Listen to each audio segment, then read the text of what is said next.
So where'd they end up burying all the black people? They were buried here, on the other side of the wall that gave Wall Street its name. All funerals had to take place during the day, and no more than 12 people could attend an African funeral. Because during the 16 and 1700s, white people were deathly afraid of slave revolts. They were scared that black people would get together and unite behind a common cause, like freedom.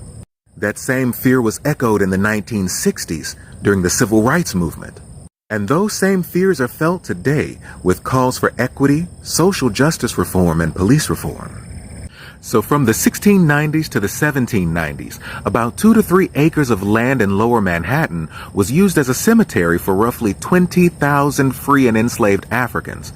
Later on, it was buried under 25 feet of landfill, and downtown Manhattan as we know it today was built on top.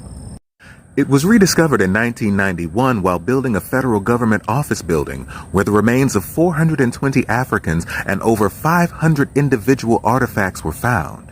From Broadway and Chambers Street all the way down to where the Twin Towers once stood was built on top of a cemetery for free and enslaved Africans, including parts of Manhattan's Chinatown and Foley Square, which has 5 bronze historical medallions set into the sidewalk, telling the story of the park and its surroundings, including one for the Negro Burial Ground, which has been preserved as the African Burial Ground National Monument that sits on Duane Street and African Burial Ground Way, also known as Elk Street.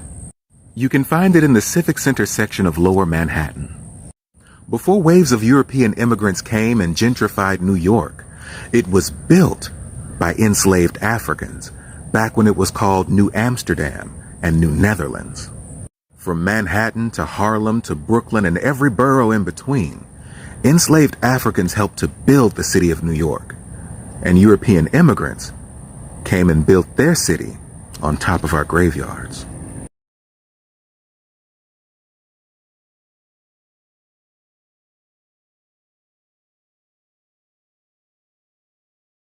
I'm calling on my energy. I'm calling what belongs to me. I'm calling every missing piece. I'm calling it all back to me.